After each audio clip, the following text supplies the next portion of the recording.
Hello students, आइए देखते हैं class 5 science chapter 8 the moon के बारे में।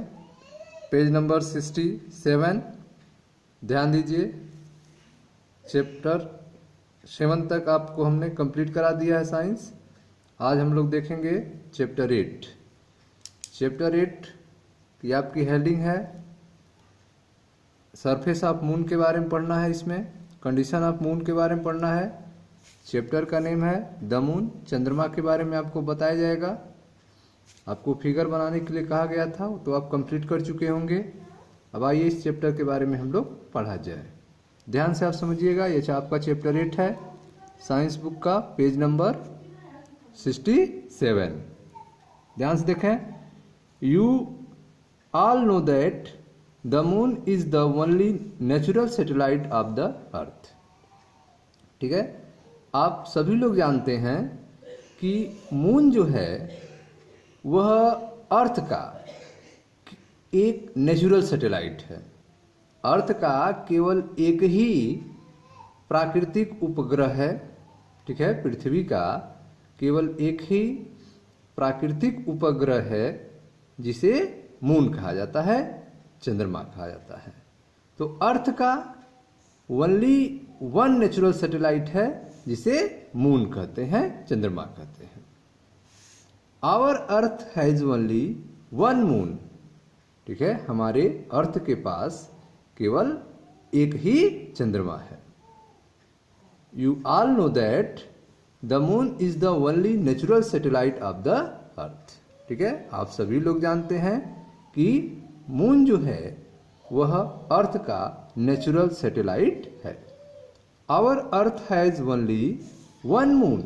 हमारे अर्थ के पास केवल एक मून है। You see the moon in the sky at night. आप जो है आकाश में, स्काई में रात के समय चंद्रमा को देख सकते हैं। आप जो है मून को रात के समय आकाश में देख सकते हैं।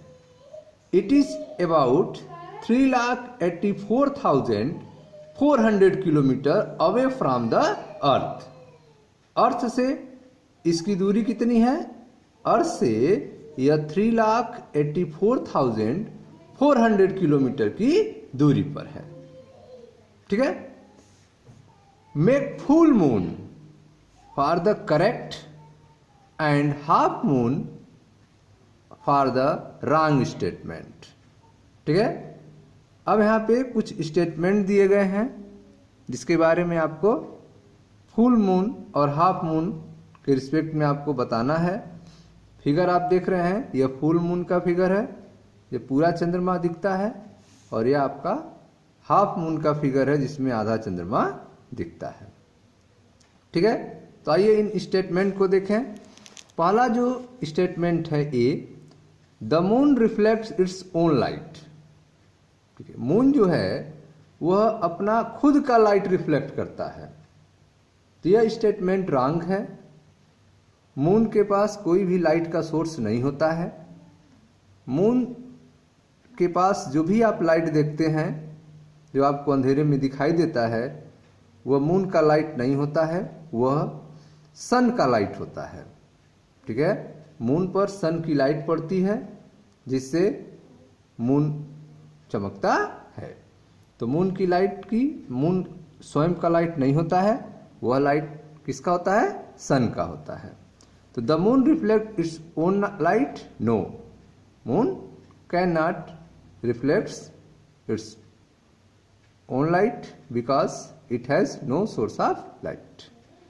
ठीक है, मून के पास लाइट का कोई सोर्स नहीं है और यह इसका खुद का लाइट नहीं होता है। यह खुद लाइट जो है नहीं रिफ्लेक्ट कर सकता है। इस पर जो लाइट आता है वह सन का लाइट आता है। The moon reflects the light of the sun. ठीक है, मून जो है वो लाइट किसका रिफ्लेक्ट करता है? सन का light. The moon reflects the light of the sun. ठीक है, मून जो है वो सन के लाइट को रिफ्लेक्ट करता है। The moon has no atmosphere. Moon के पास जो है कोई एटमॉस्फेयर नहीं होता है। ठीक है, चंद्रमा पर, मून पे कोई भी वायुमंडल नहीं है, वहाँ पे हवा नहीं चलती है, ठीक है, वहाँ पर कोई भी वायुमंडल नहीं है। The moon has flat surface, moon का जो सरफेस है फ्लैट है। तो जब आप मून के सरफेस के बारे में पढ़ेंगे तो आप देखेंगे कि मून का सरफेस एकदम फ्लैट नहीं है, एकदम प्लेन नहीं है, उस पर बहुत सारे गड्ढे हैं, घाटियां हैं, पर्वत हैं, यह सारी चीजें मून के सरफेस पे पाई जाती हैं। मून का सरफेस फ्लैट नहीं है, ठीक है। New moon is the first phase of the moon, ठीक है। मून की जो पहला फेज होता है क्या वो न्यू मून होता है, ठीक है। तो न्यू मून जिसमें आप देखते हैं थोड़ी सी चंद्रमा जो है दिखाई देता है, ठीक है, तो वह फर्स्ट फेज होता है। फिर धीरे धीरे जो है फुल मून की तरफ पहुंचता है जब पूरा चंद्रमा दिखाई देता है, ठीक है स्टूडेंट्स। तो आप पढ़ रहे हैं साइंस का पेज नंबर 67, चैप्टर 8 है आपका, जिसमें आपका चैप्टर नेम है द मून, चंद्रमा के बारे में। इसमें आपको बताया गया कि moon is the only natural satellite of the earth. चंद्रमा जो है वह पृथ्वी का एक प्राकृतिक सैटेलाइट है। Our earth has only one moon, हमारे पृथ्वी के पास केवल एक ही मून है, एक ही चंद्रमा है, ठीक है। You see the moon in the sky at night, आप मून को रात में स्काई में देख सकते हैं, आकाश में देख सकते हैं। It is about 3,84,400 kilometre away from the अर्थ, ठीक है। चंद्रमा की दूरी कितनी है अर्थ से, तो 3,84,400 किलोमीटर यह दूर है, ठीक। उसके बाद कुछ सेंटेंस यहाँ पे दिए गए थे मून के बारे में। तो फर्स्ट था आपका the moon reflect its own light, क्या मून जो है अपना लाइट रिफ्लेक्ट करता है। तो आपको पता है कि मून के पास लाइट नहीं होता है, वो सन के लाइट को रिफ्लेक्ट करता है। The moon reflects the light of the sun, moon जो है वह सन के द्वारा लाइट को रिफ्लेक्ट करता है। The moon has no atmosphere, moon के पास एटमॉस्फेयर नहीं होता है। The moon has flat surface, moon के पास फ्लैट सरफेस है, ठीक है। तो मून के पास फ्लैट सरफेस, ठीक है, नहीं है। इस पर बहुत सारे गड्ढे भी पाए जाते हैं, क्रेटर पाए जाते हैं, वैली घाटियां पाई जाती हैं और इस पर पर्वत भी पाए जाते हैं। New moon is the first phase of the moon, तो मून का फर्स्ट फेज जो होता है वह न्यू मून होता है, जिसमें थोड़े से चंद्रमा का पार्ट दिखाई देता है, ठीक है। अब हम लोग देखते हैं सरफेस ऑफ द मून के बारे में, मून का सरफेस कैसा होता है। तो आप फिगर में देख सकते हैं कि मून का सरफेस कैसा है। तो आप देखें बुक में ध्यान से।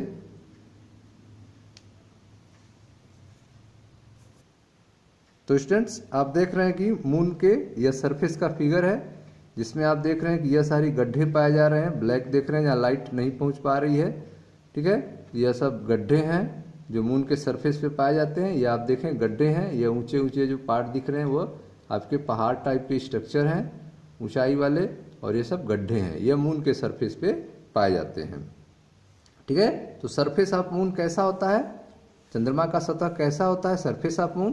तो the surface of the moon is not flat, ठीक है। मून का जो सरफेस है वह फ्लैट नहीं होता है, प्लेन नहीं है।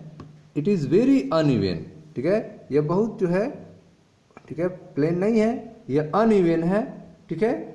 यह कहीं पे ज्यादा गड्ढे हैं, कहीं पे कम गड्ढे हैं, उबड़ खाबड़ प्लेन होता है इसका, इसलिए अनइवन मतलब उबड़ खाबड़ सतह होता है मून का।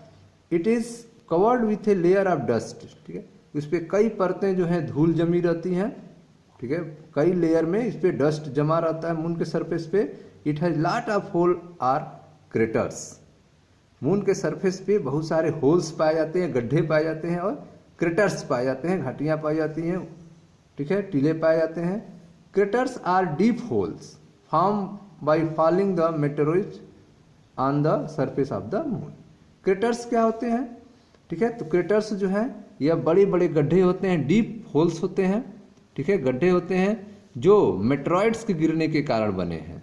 चंद्रमा के ऊपर मेटेरॉइड्स आके गिरते हैं, बड़े बड़े पत्थर आके गिरते हैं, मेटेरॉइड्स पिंड आके गिरते हैं, जिससे चंद्रमा के सरफेस पे क्या हो जाते हैं, डीप होल्स बन जाते हैं, बड़े बड़े गड्ढे बन जाते हैं, जिनको क्या कहते हैं, क्रेटर्स कहते हैं। तो craters are deep holes formed by falling the meteoroids on the surface of moon, ठीक है।